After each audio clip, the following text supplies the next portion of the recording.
on every Navy fighter aircraft in the fleet, on every fighter aircraft the Israelis have, on a number of other Air Force craft, all of the supercarriers. And this technology is now reduced to the portable size where an individual can be made invisible. So it's gone through many generations of revamping and shrinking of the size of the equipment, which says two things. One, solid-state technology has become of age, and you are now able to do in a very small package things that it once took a huge pile of equipment to do.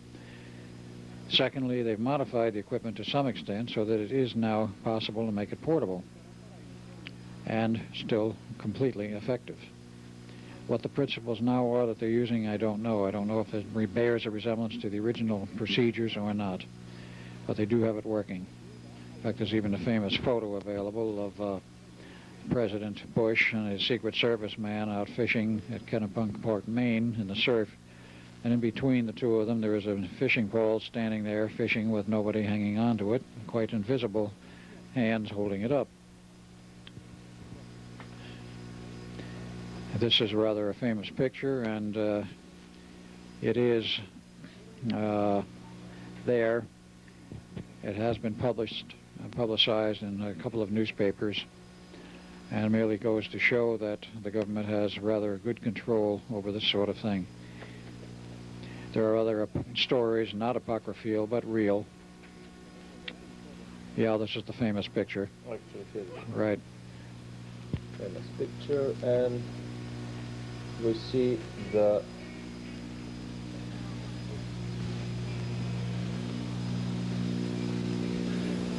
you see the president on the right in his pink shirt, Secret Service man on the left with his arms crossed, and the fishing pole standing there all by itself in the surf. And it's very strange. If you look closely, you will see down in the water there are splash marks around invisible feet. Right between the two, yes, right there.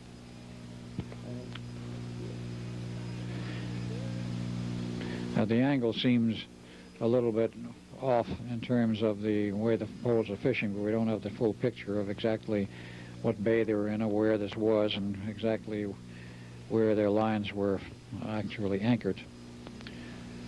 But this now can be done by either one of two techniques. One, hardware, or the second one, I understand, is they can put the human, that is a Secret Service man, through a special processing where without hardware he becomes invisible for about 72 hours.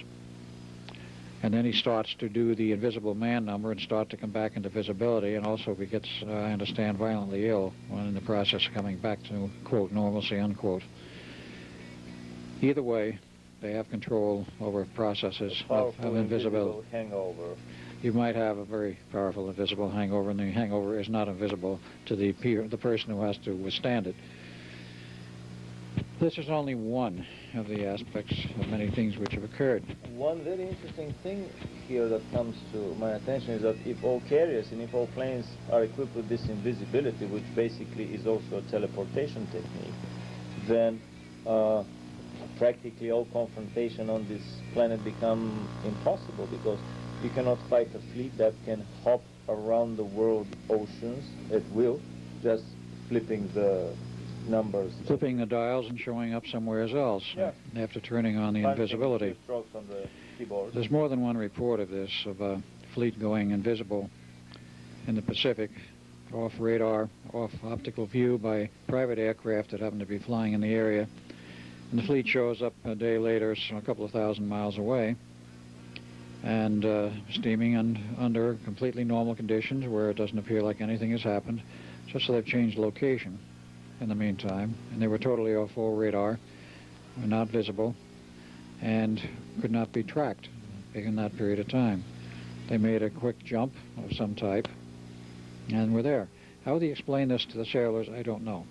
How they explain to the personnel on board the ship that are not in on the equipment, because these big carriers and larger ships, everybody does not know about the equipment, only a handful of personnel, including the skipper, of course.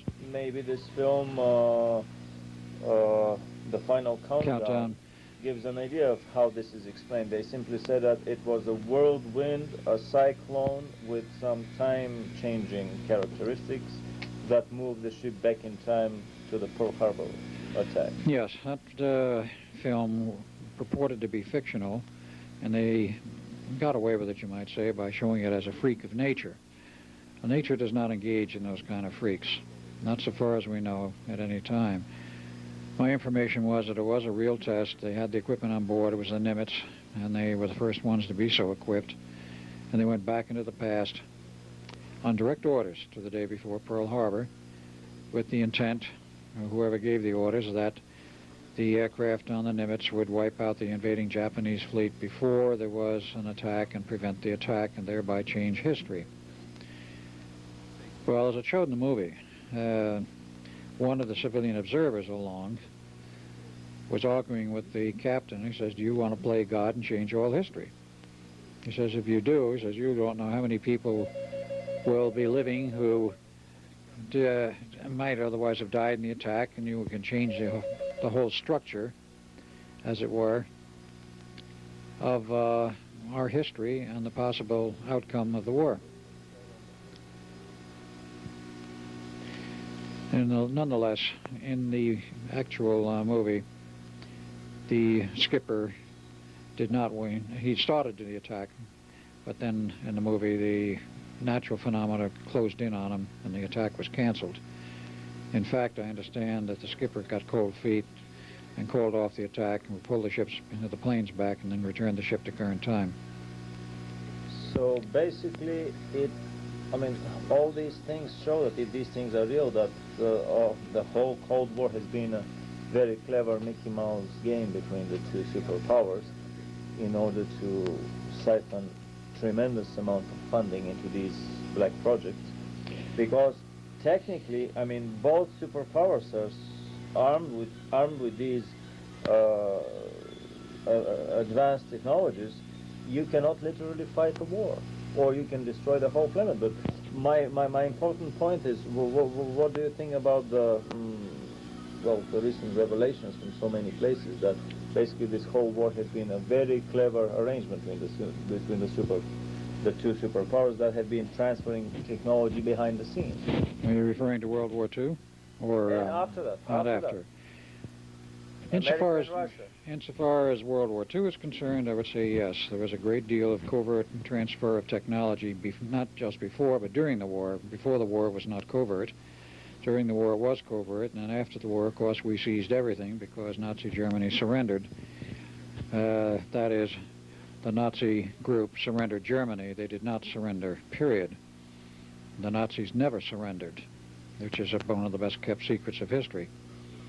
They merely moved out of Germany and went to Antarctica and took all their best projects and hardware with them.